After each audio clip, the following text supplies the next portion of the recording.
Ladies and gentlemen, boys and girls, I am Christian Moe. It is time to watch another Moe Knows Car review. This week we are doing a performance review on the Tail of the Dragon with this. I have the 2016 Mazda Miata. This is the ND generation car. So it is lightweight, made for handling, not a lot of power. It should be perfect on this road. Let's see what it's like.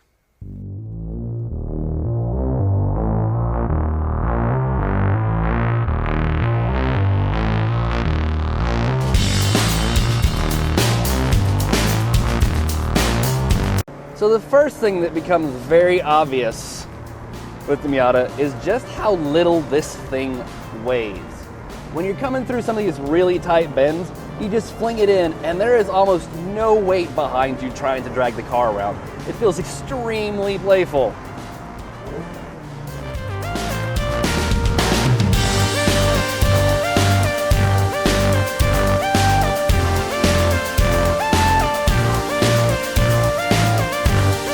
The next incredibly good part is this shifter and clutch.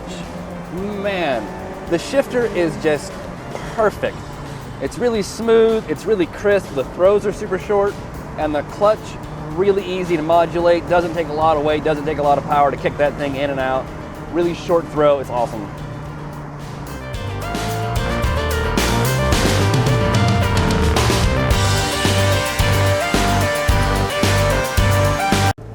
Along with that great shifter, the pedals are spaced perfectly. So getting that perfect heel toe downshift is just really easy. This is a great car to practice that in if you're not really good with the downshifts. Brake pedals right there, right next to the gas. I haven't missed a single shift the entire time I've had this car.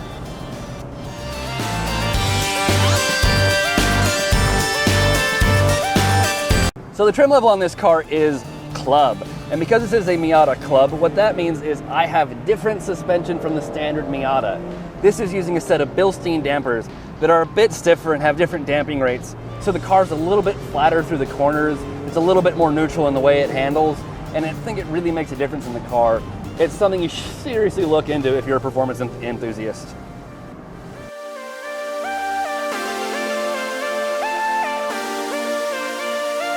And then we get to the brakes. So this may be a Club, and that comes standard with the Bilstein dampers. But this one also has an optional braking package. What that means is I have big, huge Brembo brake calipers up front, along with 17-inch lightweight forged BBS wheels. And man, these brakes are incredible. Been beating up and down this mountain now, and they don't show an ounce of fade.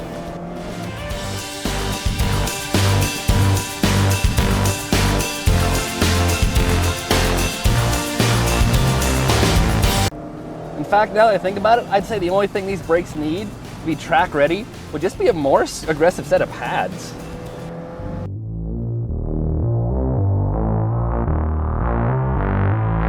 Another good mark for the Miata are these seats. Now, these are just the standard, sport bucket seats. They're covered in cloth, and they're not overly aggressive in their bolstering, but it's good enough to hold you in place through a lot of really tight maneuvers.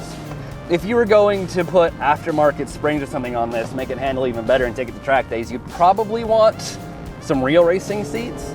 But for just this kind of driving, for stuff like here on the Tail of the Dragon, these seats are all you really need.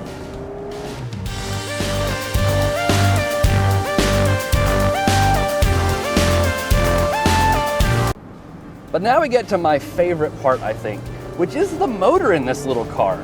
So this has a little Skyactiv 2-liter that's borrowed from the Mazda 3. And everybody threw a fit because it's actually less powerful than the old engine. But because it's Skyactiv and it's high compression and this car weighs so much less than the old one, this car is faster and it feels a lot faster. So the little engine that we've got here, it makes a great little noise, nice little throaty snort when you really get on it. It revs to 7 grand. It loves to be revved, and it feels super punchy and super powerful, like way more powerful than its 155 horsepower would suggest.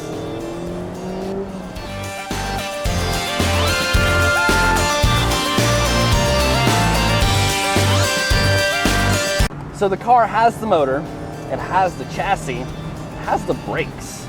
So what are some of the bad spots about this thing? Well, firstly, tires. So this thing is using fairly narrow tires, and the rubber that I have on it is Bridgestone Potenza All Seasons. They're like 280 tread wear, so they're sticky, but they're not super sticky. And when you're bombing down the Dragon, you really want as much grip as possible. So maybe some slightly wider tires or some dedicated summer rubber would be preferred. But for what they are, the car is pretty well planted. And then we get to the steering. Steering has always been a Miata high point, but this has electric power steering. And while it is perfectly weighted and extremely precise and really direct, you don't get a lot of feel, you don't get a lot of feedback from the wheel. And I'm really big on wheel feedback, so that's sort of a downer for me. That said, the rest of the car feels alive. You get a lot of sensation through the pedals, you get a lot of sensation through the seat. So even though you don't get as much feedback through the wheel, the car is still talking to you a lot, and that helps.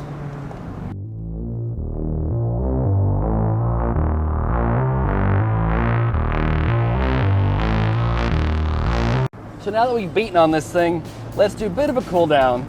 We'll regroup up at top of the mountain, and we'll get some final thoughts.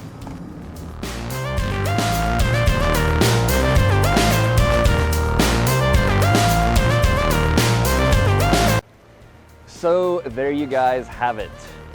The Mazda Miata ND on the Dragon. So things that are amazingly good. The weight, how light it is, feels awesome. Those big Brembo brakes I have tucked in the bottom are great. The seat's fantastic, suspension's good. I really like the extra Bilstein dampers that are on there. Steering is really well weighted, extremely precise. Car's got a lot of balance. I just wish there was a bit more feel in that steering. Sad about the electric power steering system. Otherwise, it's a fantastic little machine, and it is definitely a great Dragon carver. As for a real track day machine, probably needs a bit more power, definitely needs some better space steering to be a real track monster, but otherwise it's fantastic. It'd be great for autocross, backcountry bombing like this. It is definitely great on the Dragon.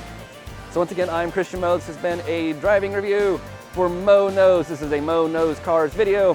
Thank you guys for hanging out with me, and I'll see you next time.